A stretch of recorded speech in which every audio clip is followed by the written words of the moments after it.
Para empezar, hablemos de lo que es el PIB. Si vemos en la imagen podemos darnos una idea. Valor monetario total de los bienes y servicios finales producidos dentro de las fronteras de un país para el mercado en un momento determinado.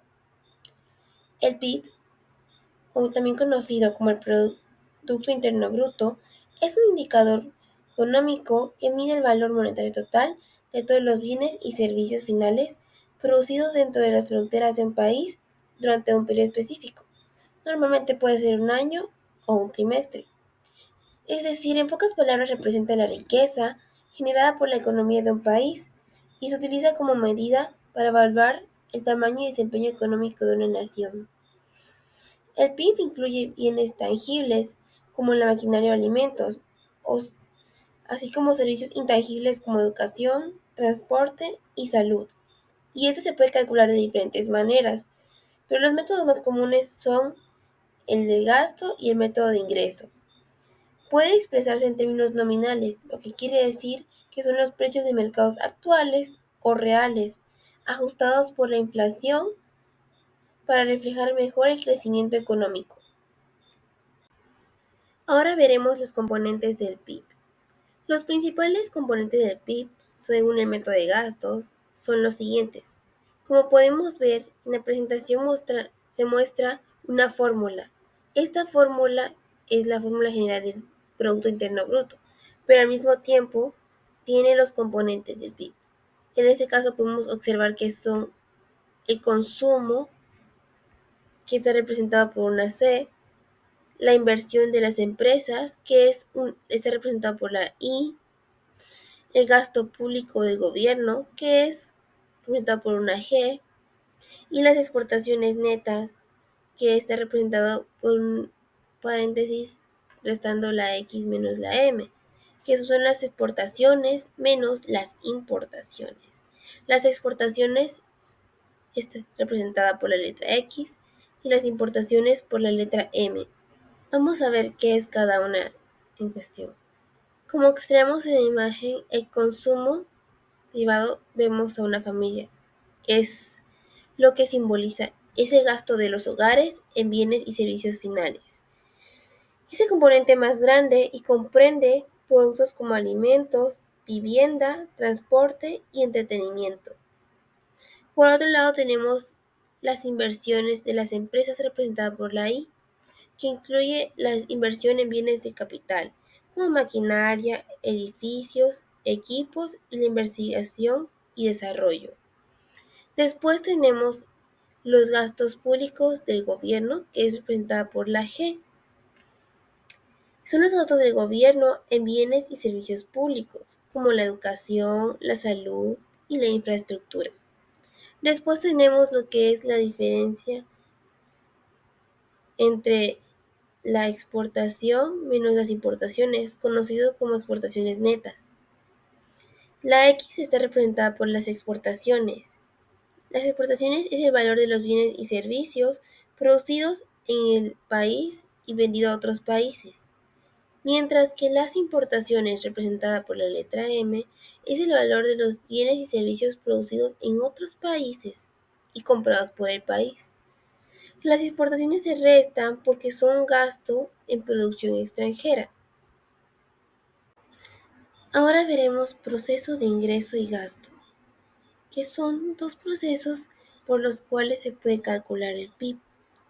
Empezaremos con lo que es el método de gasto o proceso de gasto, el cual es igual a la suma de todos los gastos en bienes y servicios realizados por familias, empresas, sector público y extranjeros.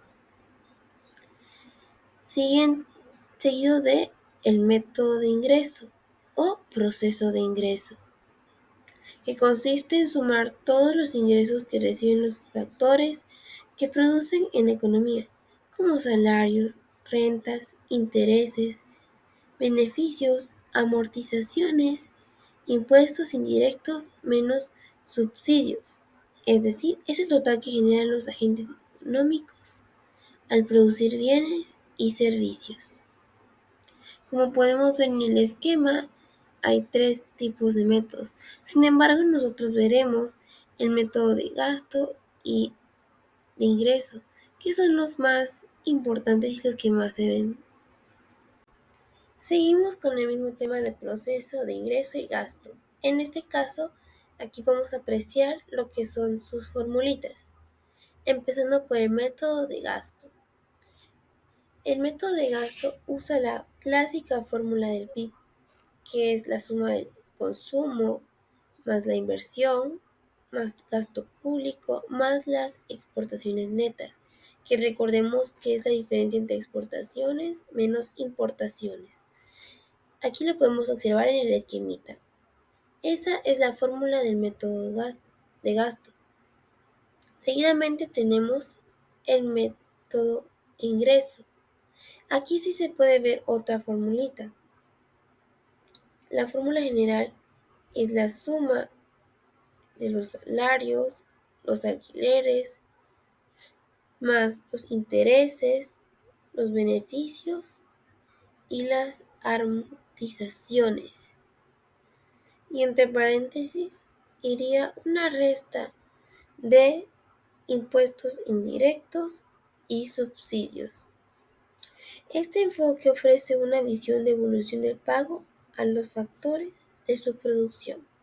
Pero estas son las dos formulitas, tanto del proceso de ingreso como de gastos. Con ambos podemos calcular el PIB.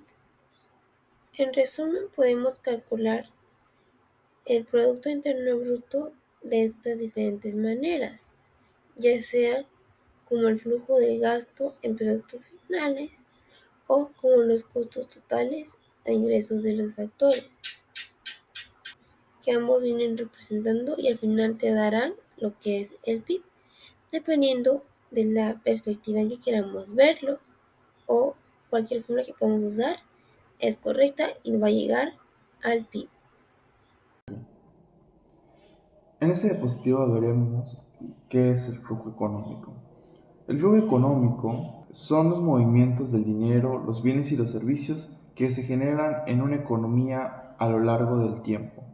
Esos flujos incluyen los gastos, los ingresos, los gastos, las inversiones, las exportaciones y las importaciones, y representan la actividad económica que ocurre entre los diferentes agentes económicos, que son los hogares, las empresas, el gobierno y el sector externo. Su importancia del flujo económico está en que permite entender cómo circula la riqueza dentro de una sociedad. Reflejan el dinamismo de la producción, el consumo y el comercio, y nos ayuda a medir la salud económica de un país. La relación del PIB con el flujo económico es que permite medir el valor monetario de todos los bienes y servicios producidos en un país durante un periodo determinado. En otras palabras, el PIB se constituye a partir de los flujos económicos. Por ejemplo, cuando una familia gasta en su consumo o una empresa invierte en maquinaria, este gasto se suma al PIB, pero por ejemplo, cuando importamos, este se resta porque es producido en el extranjero. En esta gráfica podemos observar que se explica el flujo de la economía. El diagrama es una ilustración circular de la economía. Este es un modelo económico fundamental que muestra cómo el dinero, los bienes y los servicios se muestran entre los grupos principales, las familias y las empresas. El flujo ocurre en los dos círculos principales. El círculo interno de las flechas rojas representa el flujo de bienes y servicios físicos. El círculo externo, flechas verdes, representa el flujo de dinero. Analicemos cada parte del diagrama. Los dos actores principales, las familias, ese grupo que nos representa a todos, son los consumidores, lo que significa que compran y consumen bienes y servicios. También son las dueñas de los factores de la producción, que son los recursos necesarios para la producción de bienes y servicios, como el trabajo, la tierra y el capital. Empresas. Este grupo representa a todas las compañías y negocios. Son los productores, lo que significa que producen y venden bienes y servicios, contratan y utilizan los factores de la producción que las familias poseen. Los dos mercados principales, la interacción entre las familias y las empresas, ocurre de dos tipos de mercados.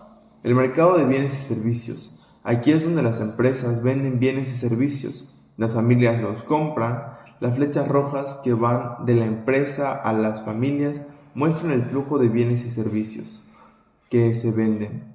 La flecha verde que va de las familias a las empresas muestran el dinero que gastan en estos productores, los gastos, lo que se convierte en ingresos para las empresas. El mercado de factores de producción. Aquí es donde las familias venden sus factores de producción, por ejemplo el trabajo, la tierra y el capital. Esta empresa compra estos factores para producir bienes y servicios. La flecha roja que va a la familia a las empresas muestra el flujo de factores de producción. La flecha verde que va de la empresa a las familias muestran el dinero que pagan por estos factores, los salarios, las rentas y beneficios, lo que les convierte en ingresos para las familias. En resumen, el diagrama muestra cómo el dinero fluye en una dirección y los bienes, servicios y recursos producidos fluyen en una dirección opuesta, creando un ciclo continuo que representa el funcionamiento básico de una economía. En esta diapositiva vamos a ver qué es la balanza de pago. La balanza de pago se define como un registro estadístico que resume todas las transacciones económicas entre los residentes de un país y el resto del mundo en un periodo determinado. Su importancia está que es como una gran libreta contable donde se anotan entradas y salidas de dinero que un país tiene con otros países. Los componentes principales de la balanza de pagos son la cuenta corriente, registra comercios de bienes y servicios, ingresos primarios como salarios e intereses y secundarios como remesas. El segundo es la cuenta de capital, incluye transferencias de capital e inversiones en activos no producidos.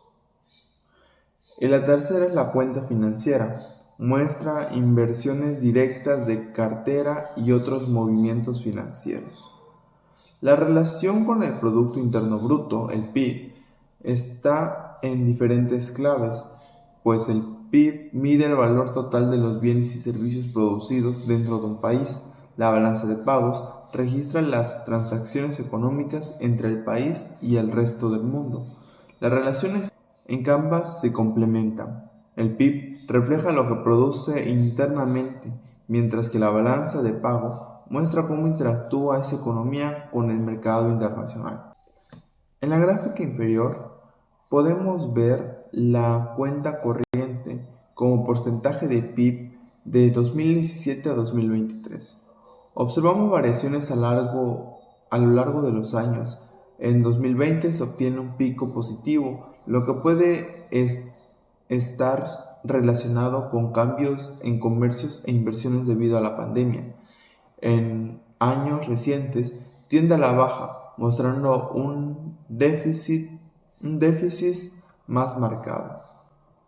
En conclusión, la balanza de pago es fundamental para reconocer la relación económica de un país con el resto del mundo. Junto con el PIB, nos permite tener una visión completa de la economía, lo que se produce y cómo se conecta con los demás países. Para cerrar esta presentación, quiero compartirles la conclusión general. El Producto Interno Bruto es un indicador esencial porque nos permite medir la producción total de un país y evaluar su desempeño económico. Al analizar sus componentes, sus distintos tipos y métodos de cálculo, podemos obtener una visión más clara de cómo se encuentra la economía.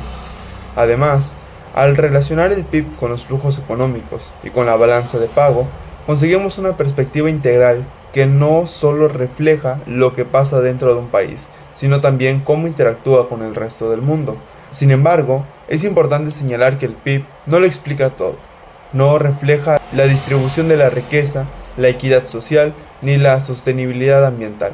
Es decir, puede mostrar crecimiento económico, pero no necesariamente bienestar para toda la población.